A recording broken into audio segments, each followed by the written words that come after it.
उत्तर प्रदेश के अयोध्या जनपद की मिल्कीपुर सीट पर हुए उपचुनाव में एक ओर बीजेपी ने जबरदस्त जीत हासिल की है, तो दूसरी ओर समाजवादी पार्टी की करारी हार हुई है। अब बसपा प्रमुख मायावती ने मिल्कीपुर के नतीजों को लेकर समाजवादी पार्टी पर निशाना साधा है। साथ ही सपा प्रमुख अखिलेश यादव पर कई सवाल दागे हैं। इस उपचुनाव के नतीजे आने के बाद बीएसपी प्रमुख मायावती की पहली प्रतिक्रिया आई। इस दौरान उन्होंने बताया कि क्यों बसपा आमतौर पर उपचुनाव से दूर रहती है और अपने उम्मीदवार नहीं उतारती है।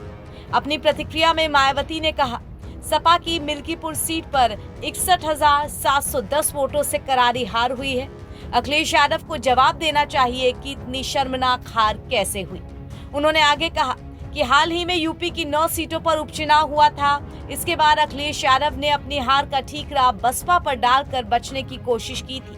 अब जबकि मिल्कीपुर से बसपा ने प्रत्याशी नहीं उतारा था, ऐसे में अखिलेश को निश्चित तौर पर करारी हार पर जनता को जवाब देना चाहिए। इसके अलावा मायावती ने दिल्ली में हुई कांग्रेस की शर्मनाक हार पर भी चुप्पी तोड़ी है। उन्होंने कहा कि दिल्ली की जनता ने हवा चले जिधर की चलो तुम उधर की तर्ज पर वोटिंग की।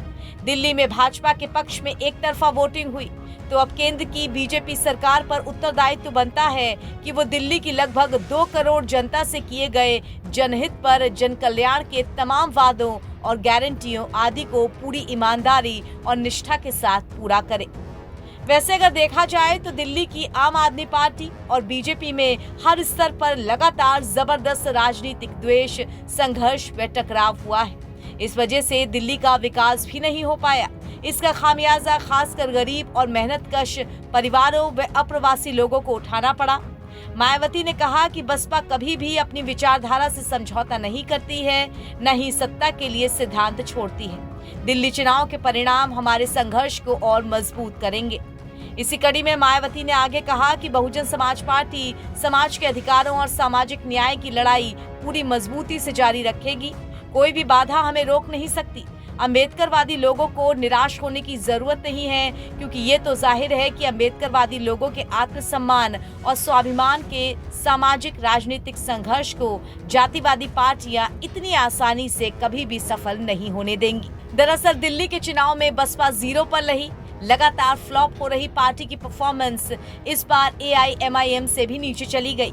बसपा ने यहां 68 सीटों पर चुनाव लड़ा था, उसे 0.58% वोट मिले। सभी सीटों पर बसपा प्रत्याशी की जमानत जब्त हो गई। बसपा के मुकाबले AIMIM को 0.78% वोट मिले, जबकि ओवैसी ने केवल 5 सीटों पर ही चुनाव लड़ा था। दिल्ली विधानसभा चुनावों में बीजेपी ने बहुमत हासिल कर लिया। बीजेपी ने 70 में से 48 सीटें जीतकर 26 साल बाद दिल्ली की सत्ता में वापसी की है। वहीं आम आदमी पार्टी को 40 सीटों का नुकसान हुआ है और वो 22 सीटों पर सिमट गई है। NBT ऑनलाइन की रिपोर्ट।